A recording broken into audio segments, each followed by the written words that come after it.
Welcome to The Explainer. Today, we're diving into a pretty wild, maybe even a little cynical theory about how the 2024 US presidential election could actually be won. So, for every political strategist out there, this is the big question, right? What's a real, workable path to victory for Donald Trump? All right, so let's jump right in. One analysis puts forward this really counterintuitive idea that Trump's best bet for 2024 is to actually copy the exact playbook his rival used to beat him back in 2020. Okay, but before we can get to the 2024 prediction, we've got to rewind. We need to look at how the 2020 election was actually won, and, just as importantly, why the analysis we're looking at says that victory was way more fragile than it looked. So in 2020, President Biden put together this really broad, pretty powerful coalition. I mean, look at these numbers. He got overwhelming support from some key groups.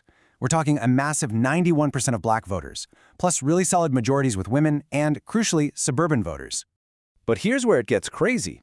Even though he won the popular vote by 7 million, the entire election, the whole thing, was decided by just 65,000 votes.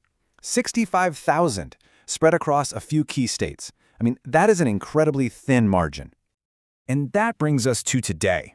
Because according to this analysis, that solid coalition, it's starting to show some serious cracks. The thinking goes like this.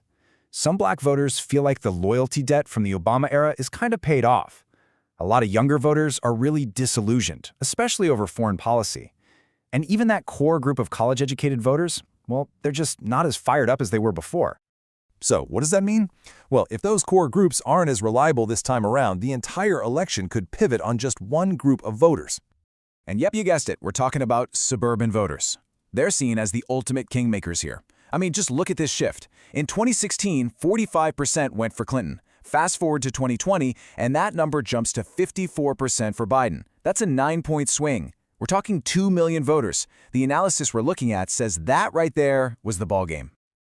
So the big question is, how did the Biden campaign do it? How did they manage to pull off that massive flip in the suburbs? Well, this analysis boils it down to a three-part strategy, and it was all aimed right at what suburban voters wanted most: stability. First, they crafted this media narrative of Trump as the divider and Biden as the uniter. Second, they hammered on Trump's handling of the pandemic, painting it as incompetent. And third, and this is key, a very, very strategic pick for vice president. You might remember this moment. The analysis points to that primary debate where Kamala Harris really went after Joe Biden personally about his past policies. It was a super sharp, pretty personal attack. At the time, it really looked like a bridge had been burned, like for good. But then, he picks her as his running mate, and in doing so, he creates this incredible redemption narrative. Suddenly, he's the guy who doesn't hold a grudge. He's empathetic. He listens. It was the perfect anti-Trump persona. And according to this source, that story, that image, was just irresistible, especially to a lot of women in the suburbs. Okay, so now we get to the heart of the prediction. What if? What if Trump could pull off the exact same move in 2024? The parallel here, according to the analysis, is the very public feud between Trump and Nikki Haley. I mean, she used the same kind of language, calling him a divisive figure, and saying the country needs a unifier, and you can bet that resonated with the very same voters. And of course, Trump fired right back with his own insults, calling her a bird brain. It really felt like that bridge was toast. Sound familiar?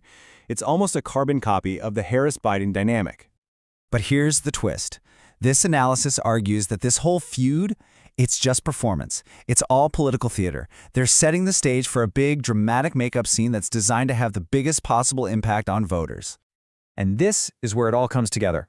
Look at this comparison. The analysis says Trump can basically copy and paste Biden's strategy. Instead of a uniter narrative, he creates a changed man narrative. He uses Haley to appeal to the suburbs exactly like Biden used Harris. And by forgiving his rival, he shows voters that he's grown. Think about it. The biggest knock against Trump has always been that he's immature, he holds grudges, he can't grow. Picking Haley would be his way of saying, look, I've learned my lesson. It would be this huge signal to those suburban voters that maybe, just maybe, he's a changed man.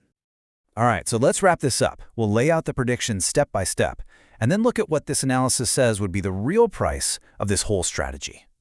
So here's the predicted domino effect. Step 1. Trump picks Nikki Haley as his VP. Step 2, the media goes wild with the changed man story. Step 3, those key suburban voters, especially women, swing back to him. And Step 4, Trump wins the 2024 election. But the analysis doesn't stop there. It pivots and asks a pretty tough question. Okay, so if this works, what would the country actually be getting with a Vice President Haley? And it starts digging into her background, her time on the board of Boeing, the big weapons maker, and payments she's received from lobby groups like United Against Nuclear Iran. And connecting those dots, the analysis comes to a really stark conclusion. It suggests that her main job as vice president, her primary role, would be to push the administration towards a war with Iran.